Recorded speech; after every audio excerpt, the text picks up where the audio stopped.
잊어버리고 있었던 8가지의 복 중 두 번째 복인 애통하는 자의 복에 대해서 우리가 함께 말씀 나누기 원합니다. 여러분 안녕히 주무셨습니까? 네, 여러분 얼굴을 뵈니까 너무 좋습니다. 주일 예배를 마치시고 집에 가셔서 이제 잠깐 눈을 붙이신 것 같은데 알람이 우는데 4시 반이었을 것입니다. 또 저 멀리서 오신 분들은 알람이 울었는데 4시였을 거고 3시 반에 일어나신 분들도 계실 것입니다. 자다가 만 것 같아서 좀 얼떨떨하실지 모르겠습니다만 여러분 얼떨떨하시라도 하나님의 은혜를 삼아 나오신 여러분들에게 하나님께서 큰 은혜 부어주실 줄로 믿습니다. 여러분 옆에 분들에게 한번 이렇게 인사하겠습니다. 대단하십니다. 승리하셨습니다. 사랑합니다. 이렇게 대단하십니다. 승리하였습니다. 사랑합니다. 여러분 우리 오늘 말씀은 심령이 가난한 자는 복이 있다는 말씀과 연관되는 말씀입니다. 팔복은 나는 심령이 가난한 복을 받았으니까 다른 복은 필요 없다. 이렇게 될 수 있는 별개의 복이 아닙니다. 한 사람에게 이 8가지의 복이 모두 있어야 하는 그런 연관되어져 있는 복입니다. 여러분 그러므로 이 두 번째 복, 애통하는 자의 복도 저와 여러분에게 모두 필요한 복인 줄로 믿습니다. 우리 애통한 자의 복에 대해 크게 3가지를 우리가 생각해 볼 수 있기를 바랍니다. 첫째, 애통한 자는 위로를 받을 수 있습니다. 둘째, 모든 애통이 위로를 받는 것은 아닙니다. 셋째, 예수님이 말씀하시는 영적인 애통을 해야 합니다. 우리가 이 말씀을 통해 잊어버리고 있었던 두 번째 복, 애통하는 자의 복을 회복하시는 저와 여러분이 되시기를 주님의 이름으로 축원합니다. 첫째, 애통하는 자는 위로를 받을 수 있습니다. 여러분 어떻게 이것이 가능할까요? 왜냐하면 예수님은 우리를 불쌍히 여기시는 분이시기 때문인 줄로 믿습니다. 예수님은 병든 자를 불쌍히 여기셨습니다. 마태복음 14장 14절을 보니까 예수께서 나오사 큰 무리를 보시고 불쌍히 여기사 그 중에 있는 병자를 고쳐주시니라. 예수님은 병자를 보시면 불쌍히 여기셨습니다. 예수님은 굶주린 자를 불쌍히 여기셨습니다. 마태복음 15장 32절 보니까 예수께서 제자들을 불러 이르시되 내가 무리를 불쌍히 여기노라. 그들이 나와 함께 있은지 이미 사흘임에 먹을 것이 없도다. 길에서 기진할까 하여 굶겨 보내지 못하겠노라. 예수님은 그 배고파하는 무리들을 불쌍히 여기셨다 그랬습니다. 예수님은 죄인을 또한 불쌍히 여기셨습니다. 누가복음 7장 38절 48절을 보니까 예수의 뒤로 그 발 곁에 서서 울며 눈물로 그 발을 적시고 자기 머리털로 닦고 그 발에 입 맞추고 향유를 부으니 이에 여자에게 이르시되 내 죄사함을 받았느니라 하시니 예수님은 울면서 예수님의 발에 향유를 부으는 그런 그 불쌍한 여인에게, 죄인인 여인에게, 그 몸을 파는 여인에게 내 죄사함을 받았다라고 예수님은 선포해 주셨습니다. 이렇게 예수님은 병든 자, 굶주린 자, 죄인들을 불쌍히 여기시는 분이셨습니다. 여러분 그 주님께서는 우리들도 불쌍히 여기시고 우리를 위로하시고 싸매어 주시는 그런 분이신 줄 믿습니다. 고린도서 1장 3절부터 4절에 이런 말씀이 나옵니다. 찬송하리로다. 그는 우리 주 예수 그리스도의 하나님이시요 자비의 아버지시요 모든 위로의 하나님이시며 우리의 모든 환난 중에서 우리를 위로하사 우리로 하여금 하나님께 받는 위로로서 모든 환난 중에 있는 자들을 능히 위로하게 하시는 이시로다. 여러분 믿으십니까? 지금 이 위로라고 하는 단어가 지금 몇 번 나옵니까? 반복해서 위로하시는 하면서 우리를 위로하시는 그런 하나님이시라고, 그런 예수님이시라고 말씀하고 있는 것입니다. 여러분 그 위로의 예수님을 만나보신 경험이 있으십니까? 너무 억울한 일을 당해서 애통한 마음으로 기도해 보신 적이 있으신지요? 슬픈 일을 당해서 애통한 심령으로 부르짖어 기도해 보셨을 것입니다. 창자가 끊어진 듯한 그런 아픔을 가지고 몸부림치며 시작한 애통의 그 기도가 마지막에는 어떻게 끝을 맺으셨습니까? 처음에는 분노의 눈물, 절망의 눈물, 억울함의 눈물, 괴로움의 눈물이 나오는데 나중에는 어떤 기도가 나옵니까? 어떤 눈물이 나옵니까? 감사의 눈물이 나오고요, 감격의 눈물이 나오고요, 용서의 눈물이 나오고 기쁨의 눈물로 바뀌어진 그런 경험이 있지 않으십니까? 여러분, 별 특별한 일이 그 기도 중에 일어났습니까? 별 것이 일어나지 않습니다. 그런데 그런 마음이, 눈물이 바뀌는 것을 경험합니다. 어떤 때요? 딱 하나, 주님이 우리를 만나주실 때, 여러분, 기도 중에 너무 그 애통해서 막 눈물을 흘리며 부르짖고 기도할 때 주님께서 내가 너의 기도를 듣고 있다. 내가 너의 기도를 듣고 있다. 내가 너의 아픔을 안다. 내가 너의 슬픔을 안다라고 주님께서 내 귀에 들리시는 듯한 그 음성이 들릴 때 여러분, 우리의 마음이 변화되게 되는 줄로 믿습니다.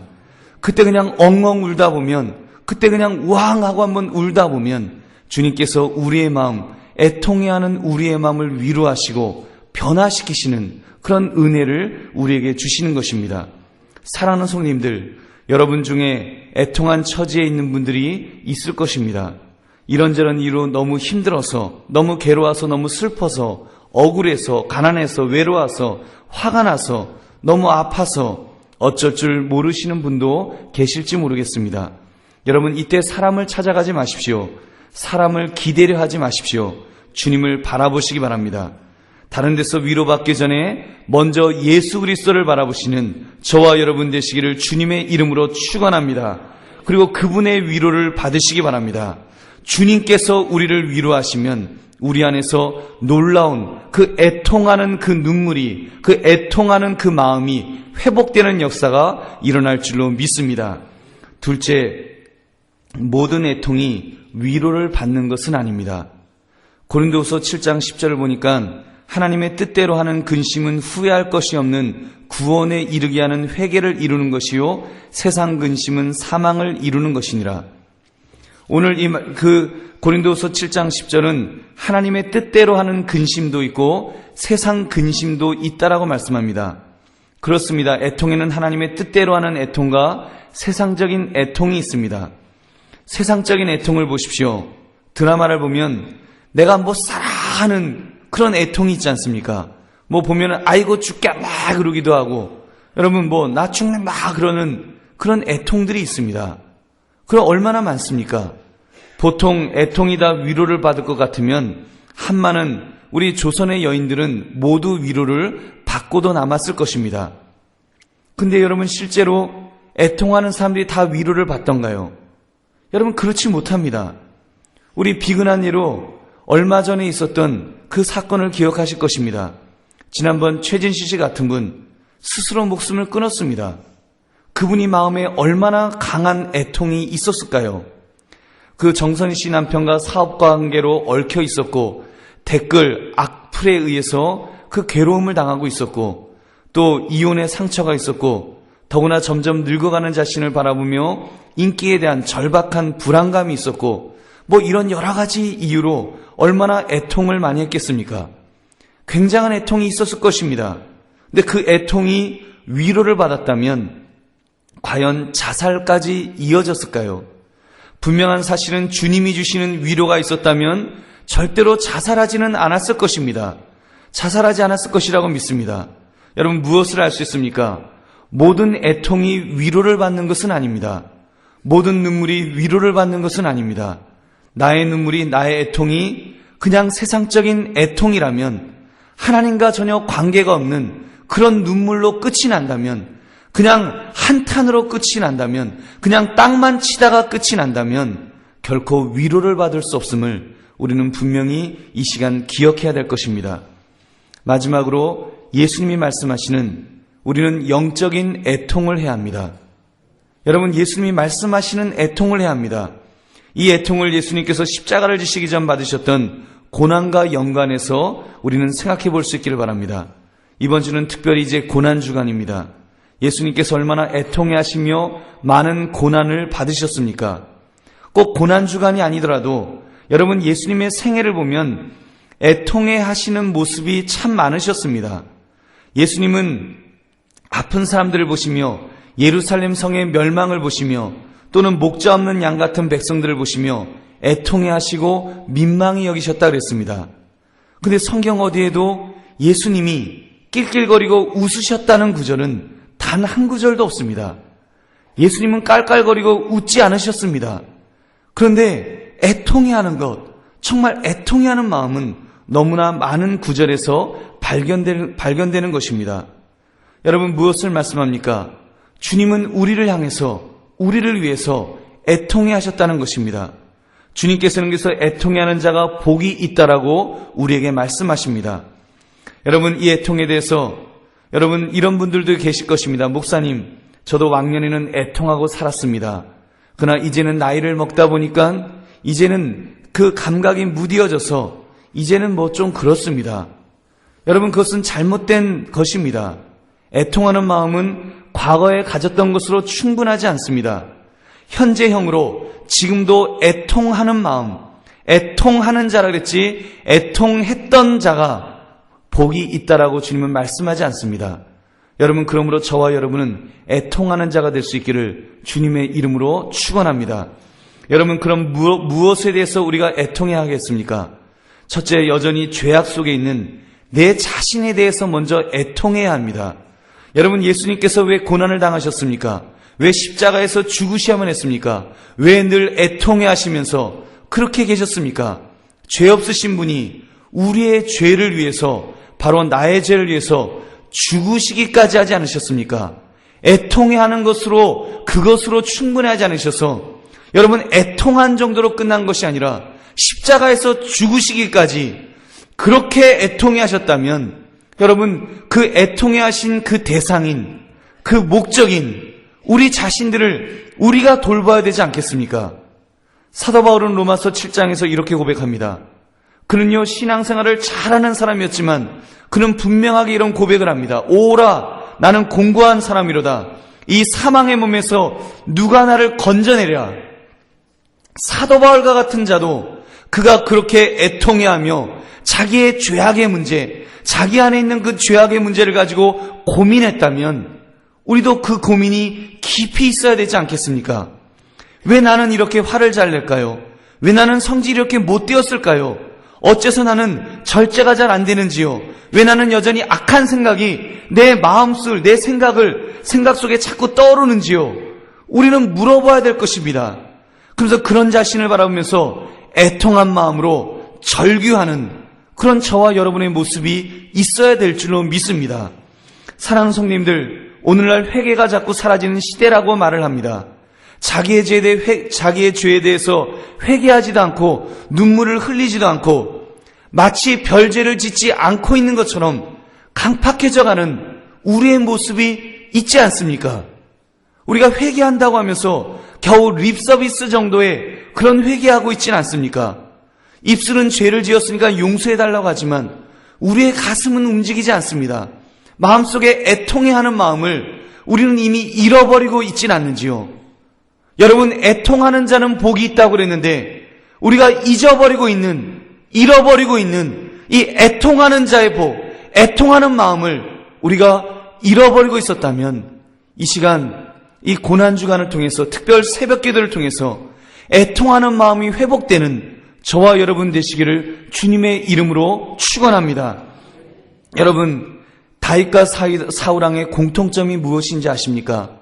그것은 죄를 지었다는 것입니다. 근데 다른 점이 있습니다. 다윗은요, 회개하였고 사울 왕은 회개하지 않았습니다. 그 결과는 끔찍할 정도로 첨예하게 정반대의 결과가 그렇게 일어났습니다. 사랑하는 성도님들, 그러므로 우리는 내 안에 있는 죄악을 보며 애통해 합시다. 예수님은 우리의 죄악을 보시며 얼마나 애통해 하셨을까요? 십자가에서 죽으시기까지, 여러분, 죽으시기까지, 피 흘려 죽으시기까지, 살이 찢기시기까지 예수님은 애통해 하셨다면 우리도 그 애통한 마음으로 우리 자신을 바라보면서 우리가 참으로 주님 앞에 몸부림치며 회개할 수 있는 저와 여러분 되시기를 다시 한번 주님의 이름으로 축원합니다. 둘째, 가족들을 향한, 특히 자녀들을 향한 애통하는 마음이 우리에게 있어야 합니다. 여러분은 가족 중 믿지 않는 남편을 위해서, 부인을 위해서, 또는 자녀들, 부모님을 위해서 얼마나 기도하고 있습니까? 예수 그리스도께서 여러분의 가족을 위해 피 흘려 죽으셨는데 아직까지 믿지 않고 있는 것에 대해 얼마나 애통해하고 있는지요. 만약 애통해하지 않는다면 누가 그들을 위해 애통해하겠습니까? 여러분, 나에게 책임이 있지 않겠습니까? 적어도 주님께서 그분을 내 가족으로 하신 것은 나로 하여금 적어도 다른 것은 못해도 애통해하는 마음으로 기도하라고 만나게 하신 것은 아닐런지요. 여러분, 적어도 내게 그분을 전도해서 교회로 앉혀놓고 그리고 구원받은 성도로 만드는 그 의무는 우리가 없을지 모르지만, 우리가 그럴 능력은 없을지 모르지만 애통해하는 마음으로 기도해야 되는 의무는 있지 않을런지요. 여러분, 우리가 적어도 그 부분에 있어서 책임감을 가지고 몸부림쳐 주님 앞에 내 가족의 영혼을 부둥켜 안고 그렇게 기도할 수 있는 저와 여러분 되시기를 주님의 이름으로 축원합니다. 특히 자녀들에 대해 애통한 마음으로 기도드려야 합니다. 과연 내 자녀의 영적 건강에 대해 구원받았는지에 대해 우리가 얼마나 애통한 마음을 가지고 있습니까? 아이가 성적이 조금 떨어지면 우리는 애통한 마음을 가집니다. 그 아이가 영적으로 지금 흔들리고 있다면 그 아이의 마음속에 예수가 그리스도시라는 사실이 전혀 깨달아지지 않고 있다면, 그래서 그 마음속에 그 영생의 영원한 생명이, 그 생명의 불꽃이 보이지 않고 있는 것에 대해서 여러분, 우리는 얼마나 애통해하고 있습니까? 만약에 내 자녀가 지금 육신의 생명이 꺼져가고 있다면 우리가 얼마나 절박하게 기도하겠습니까? 우리가 얼마나 몸부림쳐 기도하겠습니까? 내 심장이라도 꺼내어서 내 아이를 살리겠다고 우리가 말하지 않겠습니까? 우리가 애통하게 부르짖지 않겠습니까? 근데 내 아이의 영혼이 지금 생명의 불이 타오르질 않는데, 내 아이의 생명의 불이, 영생의 불이 지금 불꽃이 켜지지도 않았는데 우리가 얼마나 애통해하고 있었는지 우리는 질문해야 될 것입니다. 여러분, 그런 부분에 있어서 주님 앞에서 몸부림치면서 주님, 내 아이를 살려달라고, 내 아이를 살려달라고 우리가 기도할 수 있는 저와 여러분 되시기를 바랍니다. 혹시 여러분의 자녀가 말을 안 들어서 탈선을 하는 것 같아서 고통 속에 있는 분들이 계십니까? 그래서 애통하는 마음으로 기도하고 있으십니까? 틀림없이 위로가 임하실 줄 믿습니다. 특별히 자녀를 위해서 우시는 어머니들, 아버지들, 그 눈물이 헛되지 않을 줄로 믿습니다. 그 자녀를 가슴에 품고, 그 문제를 가슴에 품고 하나님 앞에서 애통해 하십시오. 여러분, 하나님 앞에서 애통해 하시면, 하나님 앞에서 우시면 하나님께서 그 애통에 대해서 위로를 주실 줄로 믿습니다. 또한 한 가지 더 부탁을 드립니다. 여러분의 자녀의 구원을 위해, 그들의 장래를 위해, 그들의 꿈을 위해서 울어야 합니다. 부모는 내 자녀의 장래를 놓고 울어야 합니다. 부모가 거룩한 소망을 가지고 하나님 앞에서 울어야 합니다. 울며 기도해야 합니다. 그럴 때 그 기도가 쌓일 때 하나님께서 갚아 주실 줄 믿습니다. 시편 126편 5절 6절 말씀, 눈물을 흘리며 씨를 뿌리는 자는 기쁨으로 거두리로다. 울며 씨를 뿌리러 나가는 자는 반드시 기쁨으로 그 곡식단을 가지고 돌아오리라. 여러분, 믿으십니까? 그 책임이 여러분에게 있습니다. 내 자녀를 놓고, 내 자녀의 장래를 놓고 기도해야 됩니다. 울면서 기도해야 됩니다. 눈물로 기도해야 됩니다. 눈물이 있어야 됩니다. 눈물이 고여야 합니다. 눈물이 고인 것만큼 주님께서 갚아 주실 줄로 믿습니다.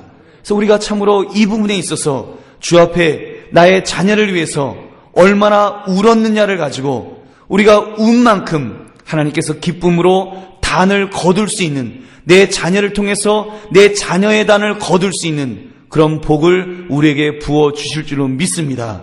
그렇게 기도할 수 있는 저와 여러분 되시기를 주님의 이름으로 축원합니다. 또한 나라와 민족을 위해서 나는 애통한 마음이 있어야 합니다.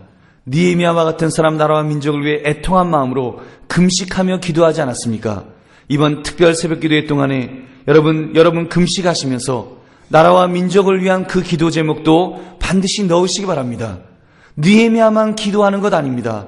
우리도 그렇게 기도할 수 있기를 바랍니다. 우리가 나라와 민족을 가지고 우리가 세계를 향해서 금식하며 기도할 때 여러분, 우리의 지경이 넓어질 줄로 믿습니다. 우리의 기도가 커지는 것만큼 하나님께서 우리를 들어 쓰시는 그 크기가 커지게 될 줄로 믿습니다. 우리 좀 넓은 마음 가지고 우리가 이렇게 기도할 수 있는 우리의 모습이 있기를 원합니다. 또한 전 세계에 죽어가는 영혼들을 향해 세계 선교를 위한 애통하는 마음을 가져야 합니다. 제가 직접 만나보지 못했지만 여러분, 올해 단기 선교로 가는 캄보디아를 기억합시다. 빈민굴에 살아가는 불쌍한 아이들을 위해서 우리가 애통하는 마음으로 우리가 기도해야 될 것입니다. 이야기 들어보니까 수많은 아이들이 에이즈에 걸려서 태어난 아이들도 있고 에이즈에 걸려 있는 그런 아이들이 있다는 이야기를 들었습니다. 그들에 대해서 애절한 애통함을 우리는 가져야 될 것입니다. 그런 애통함 속에서 하나님의 위로를 경험하시는 그런 저와 여러분 되시기를 주님의 이름으로 축원합니다. 말씀을 맺습니다. 애통한 자가 복이 있다는 것에 대해 세 가지 말씀을 우리는 지금 들었습니다. 첫째, 애통하는 자는 위로를 받을 수 있다고 했습니다. 둘째, 모든 애통이 위로를 받는 것은 아닙니다. 셋째, 예수님이 말씀하시는 영적 애통을 해야 합니다. 영적 애통에 대해서 말씀을 드렸습니다. 죄악에 빠진 나를 위해, 내 가족을 위해, 내 자녀를 위해, 나라와 민족을 위해, 세계 선교를 위해서 우리는 애통해야 합니다. 그뿐만 아니라 여러분 살아가시면서 겪으시는 눈물, 아픔들, 여러분 그런 것들이 있지 않습니까? 그것이 세상적인 눈물일 수 있습니다. 그냥 세상적으로 내가 살면서 너무 힘들어서, 내가 너무 어려워서, 내가 너무 피곤해서 우리가 주님 앞에 슬퍼서 울 수 있습니다. 그래서 눈물을 흘릴 수 있습니다. 근데 그 눈물을 그냥 한탄하는 것으로, 혼자 한탄하는 것으로 울지 마십시오. 괜히 쓸데없이 드라마 보면서 울지 마십시오. 여러분, 그런 것으로 우는 것이 아니라 하나님 앞에서 우시기 바랍니다. 하나님과 연관지어서 우시기 바랍니다. 하나님 앞에서 울게 될 때 그것이 하나님 앞에 영적인 애통이 되게 될 줄로 믿습니다. 여러분, 하나님 앞에서 우리가 눈물을 흘리면 그 눈물은 헛된 눈물이 안 될 줄로 믿습니다. 우리가 우는 것만큼, 그 눈물이 고이는 것만큼 하나님께서는 틀림없이 우리를 위로해 주실 줄로 믿습니다. 하나님의 위로가 있을 줄로 믿습니다. 기도하며 애통하여 우실 때 하나님의 위로하심이 저와 여러분에게 임하실 줄로 믿습니다. 주님께서 우리를 만져주실 것입니다. 우리의 마음을 만져주셔서 우리의 마음속에 위로를 주시면, 평안을 주시면 하나님께서 내가 너의 아픔을 안다, 내가 너의 슬픔을 안다, 내가 너의 눈물을 안다, 너의 애절함을 안다, 내가 너의 그 모든 그 형평한 처지를 내가 다 알고 있다고 주께서 말씀하실 때 여러분, 우리에게 놀라운 변화가 일어날 것입니다. 먼저 우리의 마음의 변화가 일어날 것입니다. 더 이상 이제 우울하지 않고, 더 이상 낙심하지 않고 우리의 마음속에 소망이 보이기 시작할 것입니다. 하나님께서 보여주시는 소망, 하나님께서 보여주시는 비전이 보일 것입니다. 여러분, 그것을 우리가 체험할 수 있기를 원합니다. 하나님 앞에서 영적인 애통함을 가지고 기도할 때 하나님께서 틀림없이 우리에게 보여주실 것입니다. 여러분, 아무것도 보이지 않으면 천국에 대한 소망을 통해서라도 우리를 위로하시고 우리를 세워주시는 그 은혜를 체험하게 되실 줄로 믿습니다. 그러므로 우리가 주님 안에서 이런 위로함을 경험하심으로 애통함 속에서, 영적인 애통함 속에서 그 위로를 경험할 수 있는 그런 저와 여러분 되시기를 다시 한번 주님의 이름으로 축원합니다. 우리 함께 기도할 수 있기를 원합니다. 여러분, 오늘 주신 말씀